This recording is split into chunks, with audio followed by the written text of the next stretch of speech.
Welcome to மைதிலிஸ் kitchen. இன்றைக்கி சேமியா பாயசம் எப்படி பண்ணுறதுன்னு பார்க்கலாம் வாங்கோ. இப்போ நம்ம பாயசம் பண்ணலாம், சேமியா பாயசம் பண்ணலாம். எப்படி பண்ணுறதுன்னு பார்க்கலாம் வாங்கோ. அதுக்கான பொருட்கள்லாம் இருக்குது வாங்கோ.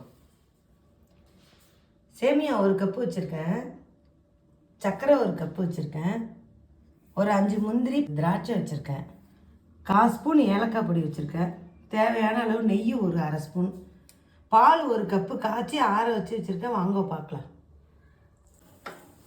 இப்போ நம்ம அடுப்பு பற்ற வச்சுருக்கேன், இலுப்பச்சட்டி வச்சுருக்கேன், நல்லா சூடு ஏறட்டும். 1 டம்ளர் வெந்நீர் போட்டுக்கலாம். இப்போ இலுப்பச்சட்டி வச்சாலும் சூடு ஏறி எடுத்து நெய் போடுறேன். சும்மா ஒரு 1/2 ஸ்பூன் போட்டால் போடுறேன், ரொம்ப தேவை வேண்டியது, இது வறுக்கிறதுக்கு தானே. முந்திரி போட்டுக்கலாம். இப்போது பொரியட்டும்.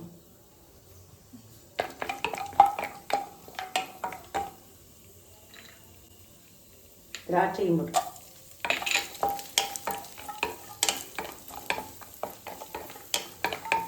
தனியாக அள்ளி வச்சுட்டு அதுக்கப்புறம் நம்ம இது போட்டு இதில் எடுத்துட்டேன். கிண்ணத்தில் சேமியா வறுத்துக்கலாம்.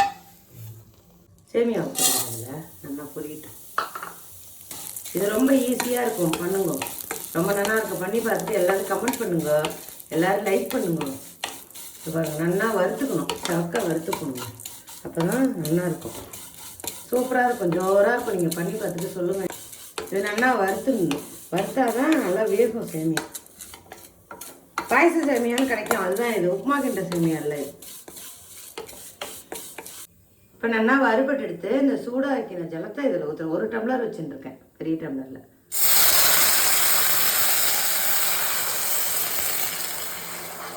நல்லா வேகிறதுக்கு 1 டம்ளர் கரெக்டாக இருக்கும். நல்லா வேகட்டும். ஒரு 5 நிமிஷம் வெந்தோன்னே நம்ம பார்க்கலாம். இது டக்குன்னு பண்ணிடலாங்க பாயசம். பாருங்கள், நல்லா வெந்துடுது சேமியா, உங்களுக்கே தெரியும்.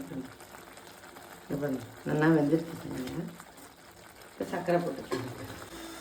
இப்போ அவளுக்கு தேவையான அளவு நம்ம சர்க்கரை போட்டுக்கலாம். இன்னும் கொஞ்சம் ஸ்வீட் வேணும், கண்டென்ஸ் மில்க் கூட ஊற்றிக்கலாம். நான் ஏலக்காய் பொடி போடுறேன். 1 நிமிஷம் கொதிக்கிட்டோம். அப்புறம் திராட்சை போட்டுக்கலாம், முந்திரி திராட்சை. நான் 1 கொதி வாங்கிட்டேன்.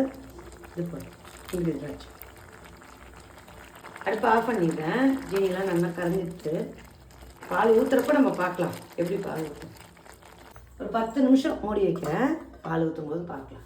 நம்ம திறக்கலாம். நல்லா கெட்டியாகிடுச்சு.